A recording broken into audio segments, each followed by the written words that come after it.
Chapitre 11. Le jour où tu partiras. Citation. Mais voici le plus atroce. L'art de la vie consiste à cacher aux personnes les plus chères la joie que l'on a d'être avec elles, sinon on les perd. Cesare Pavese. Le lendemain, mardi 21 décembre, siège de la PJ parisienne, 10h40. Au moment de remettre sa lettre de démission, Martin se sentit gagné par la chair de poule. Il se revit jeune homme la première fois qu'il avait débarqué dans ce bâtiment mythique à 2 pas de la cathédrale Notre-Dame, le 36 quai des Orfèvres. Il se revit longer les couloirs étroits, descendre les escaliers d'un autre siècle, chercher les fantômes des flics légendaires qui s'étaient succédé dans cet endroit vieillot, trop petit, peu adapté aux contraintes de la police moderne, mais qui gardait une charge émotionnelle forte pour tous ceux qui y avaient travaillé. Entre les stupes et l'OCBC, il avait déjà 10 ans de maison. Une maison dans laquelle il ne s'était jamais senti chez lui. Une maison dans laquelle il n'avait pas trouvé de famille, mais une maison qu'il lui était difficile de quitter. Il sortit de la citadelle une demi-heure plus tard. Un soleil doré éclaboussait les trottoirs du bord de la Seine. Il avait rendu sa plaque, sa carte, son flingue et sa paire de menottes. Il se sentait à poil. Mélange de flippe et de soulagement. Voilà. Il n'était plus flic. Il allait devoir s'y faire. Maison des adolescents, boulevard de Port-Royal, 15h30. De la rue, la maison de Solène ressemblait à un immense paquebot de verre, avec ses 2 bras tendus vers la ville comme une invitation à entrer. Martin traversa une esplanade verdoyante et emprunta les allées d'un petit jardin qui menait au bâtiment hospitalier. Il venait ici 1 fois par semaine depuis 3 ans. Le hall de l'hôpital était vaste et clair, 600 mètres carrés inondés de lumière, avec un sol recouvert de parquet blond et une hauteur de plafond immense d'où pendaient de grandes affiches traduisant le mal-être adolescent. Martin se sentait étrangement bien dans cet endroit qui faisait penser à tout sauf à un hôpital. Les grands espaces, les façades entièrement transparentes et l'environnement paysager bannissaient tout sentiment d'enfermement. Il monta directement au 3e étage, celui des soins culturels, où l'on trouvait en enfilade une médiathèque, une cuisine, une salle de danse et de musique, un studio radio. Martin ne croyait pas en grand-chose, mais il croyait aux vertus médicamenteuses de l'art, à la culture comme moyen de restaurer l'image de soi, au pouvoir résilient de la création. Il passa une tête à travers la porte de l'atelier de peinture. « Bonjour, Sonia. »« Salut, Martin, tu es en avance ?» répondit la jeune femme en blouse blanche. Elle lui plaqua familièrement un baiser sur la joue et lui fit signe d'entrer dans la pièce qui regorgeait de productions des pensionnaires. Chaque fois, Martin était impressionné par la force de ses œuvres. Tableaux tourmentés où planait l'ombre de la mort, anges en plâtre consolateur, démons exterminateurs, moulage de corps décharnés de jeunes patientes anorexiques au moment de leur hospitalisation, puis les mêmes corps 6 mois plus tard ayant retrouvé formes et kilos. Au sein de cette salle, l'ange et le démon donnaient l'impression de s'affronter âprement dans un combat dont l'issue était incertaine. Comme dans toute vie. « Tiens, Martin, aide-moi à déplacer les tréteaux, tu veux ?» Le jeune flic se prêta de bonne grâce à cette demande tout en se renseignant. « Elle est sortie de sa consultation ?»« Oui, je lui ai dit que tu la rejoindrais là-haut. »« Tu m'accompagnes ?»« Martin, t'es un grand garçon. » J'ai un truc à te dire, Sonia. » Elle le suivit dans le couloir, et alors qu'il l'attendait l'ascenseur, elle lui lança un défi. « On prend l'escalier, gros fainéant. Le dernier arrivé invite l'autre au resto. » Avant même d'avoir terminé sa phrase, elle partit en courant, grimpant 4 à 4 les marches qui menaient au toit. Martin la rejoignit avec peine et l'immobilisa contre le mur. « Il faut que je te dise quelque chose. »« Que tu m'aimes ? Mais c'est impossible, tu sais bien que j'ai déjà un chéri. »« Sois un peu sérieuse, » réclama-t-il en relâchant son étreinte. « Qu'est-ce que tu veux me dire ? Que tu vas partir ? Mais c'est pas à moi qu'il faut le dire. C'est à elle. C'est à Camille. » Martin avait rencontré le docteur Sonia Adjev, chef de clinique et pédopsychiatre 3 ans plus tôt, lorsqu'elle s'était présentée à son bureau, au siège de l'OCBC. C'était une femme mince à l'allure juvénile et aux cheveux noirs corbeaux, retenus en arrière par un élastique. À peine plus âgée que lui, elle portait un jean et un blouson de cuir, vivait à Saint-Denis et aurait pu être la sœur qu'il n'avait jamais eue. Dans son travail, elle combattait au quotidien l'anorexie, la boulimie, la dépression et les conduites dévastatrices qui conduisaient les adolescents au suicide. Dès ses premiers mots, il avait senti que Sonia était quelqu'un de bien. Ce que je m'apprête à révéler est totalement interdit par la loi et par ma profession. Il avait aimé cette entrée en matière, qui supposait une forte personnalité et une détermination farouche. Et pour tout vous dire, je risque ma place. Pourquoi vous le faites alors? Parce que je pense que ça pourrait aider une petite fille à aller mieux. Martin avait froncé les sourcils. Il ne comprenait pas en quoi ça le concernait. Est-ce que vous vous souvenez de Camille? Il avait haussé les épaules. Mais des Camilles, j'en connais plein. Des femmes peut-être, Casanova, mais pas des petites filles de 5 ans.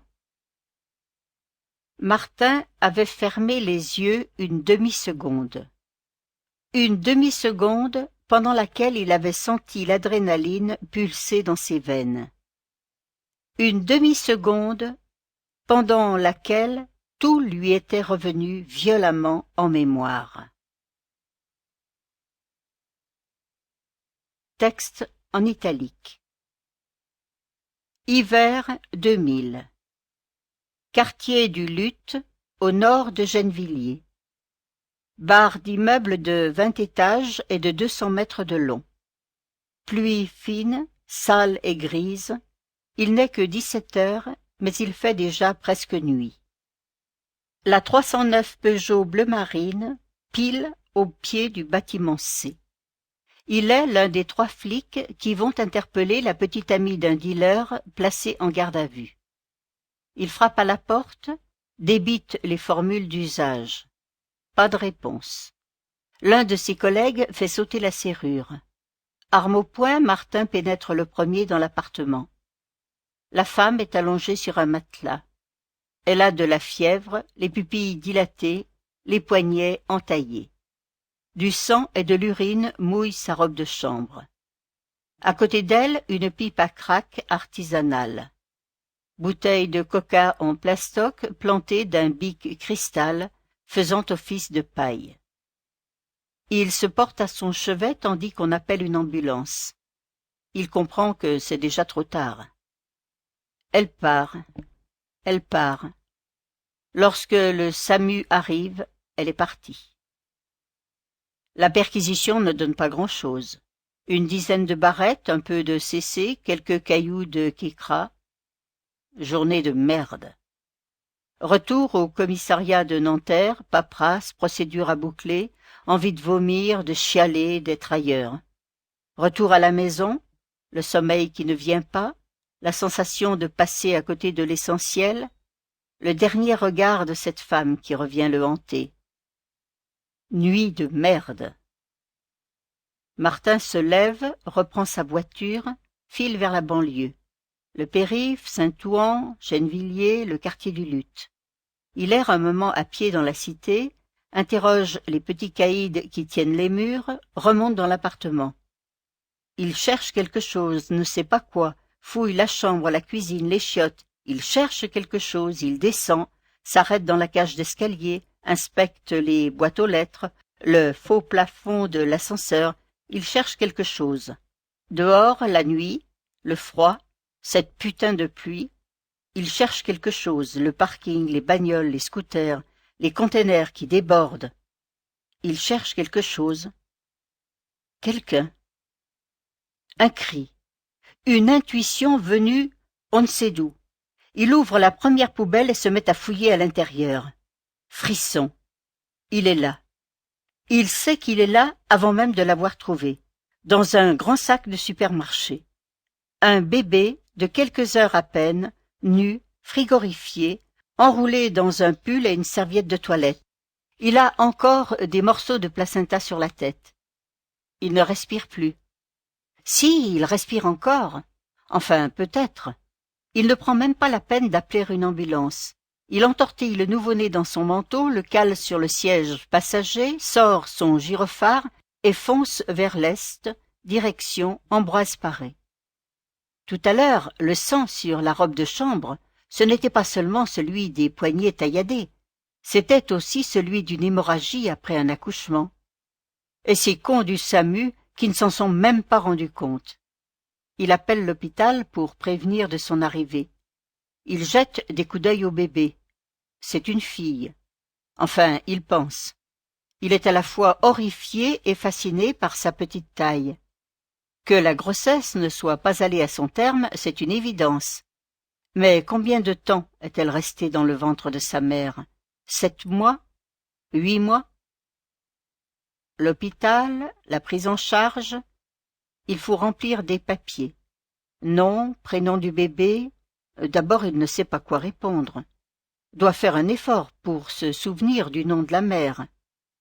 Comme prénom, le seul qui lui vient à l'esprit, c'est Camille. Puis il attend de longues heures, attente qui ne débouche sur rien.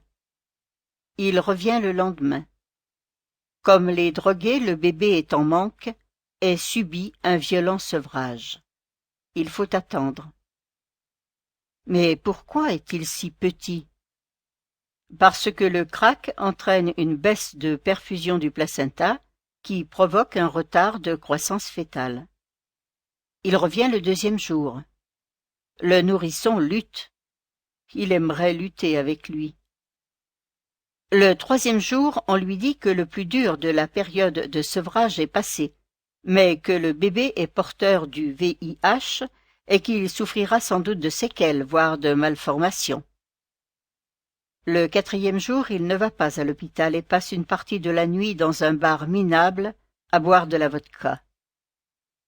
Parce que Camille était le prénom préféré de Gabrielle, celui qu'elle aurait aimé donner à sa fille. Le 5e jour, il ne va pas travailler.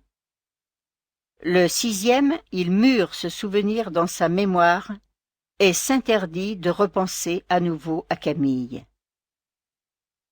Puis les années passent. Et un matin, Sonia Adjeb débarque dans son bureau. Fin du texte en italique. Sur le toit de l'hôpital, la terrasse panoramique était aménagée en jardin arboré, agrémenté de quelques tables et de chaises en osier tressé. Cheveux courts, nez retroussé, mignonne comme tout, une petite fille d'une dizaine d'années semblait absorbée par Quartier lointain, le manga culte de Taniguchi. « Hello, Camille !»« Martin !» Elle leva les yeux de son livre et courut l'embrasser. Il la prit dans ses bras et la fit tourner à toute vitesse, suivant un rituel auquel il tenait. 3 ans plus tôt, alors que Camille traversait une période difficile au sein de sa famille adoptive, Sonia Adjeb, la psychiatre qui la suivait depuis son plus jeune âge, avait pris sur elle de lui raconter la vérité sur sa naissance. Camille avait alors insisté pour rencontrer ce drôle de grand frère qui l'avait ramené à la vie. Ces retrouvailles secrètes avaient eu un effet bénéfique sur la petite fille, validant le pari de Sonia. Quoi qu'il puisse arriver, ils se voyaient une fois par semaine, toujours au même endroit, toujours le mercredi. Camille était jolie, pleine d'énergie et de santé. Lorsque Martin la regardait, il voyait la vie, l'épanouissement, la preuve que l'existence ne réservait pas que des saloperies, mais était aussi capable de faire des cadeaux inattendus. Disparu, les risques de malformation. Contenu, le virus HIV. Conjurer cette fatalité d'un parcours de victime. « Hé, ça caille !» fit Martin en se frottant les mains. « Tu ne veux pas rentrer à l'intérieur ?»« Non, je veux profiter de ce beau soleil, et puis j'aime bien le froid, c'est vivifiant. » Il s'assit à côté d'elle et laissa son regard se perdre au loin, dans l'océan des toits de Paris. « Alors, cette BD ? » « C'est de la bombe !» s'enthousiasma Camille. « Merci de me l'avoir conseillé. »« You're welcome !» Il ouvrit son sac à dos pour en sortir le petit iPod vert pomme qu'il lui avait offert quelques mois plus tôt. « Tiens, je t'ai fait le plein de bonne musique. Marvin Gaye, The Cure, U2, Jacques Brel. Moi, je voulais Beyoncé et Britney Spears. Pourquoi pas les Spice Girls aussi ?» Il rapprocha sa chaise et prit un ton sérieux. « Bon, il faut qu'on parle tous les deux. » Elle le regarda intensément, sentant qu'un danger menaçait l'équilibre précaire sur lequel reposait sa vie. « Tu as déjà entendu le dicton « loin des yeux, loin du cœur » Elle secoua la tête. Pendant qu'il lui expliquait pourquoi cette expression ne s'appliquerait jamais à eux, un ange passa dans la lumière et effleura de ses ailes les derniers rayons du soleil d'hiver.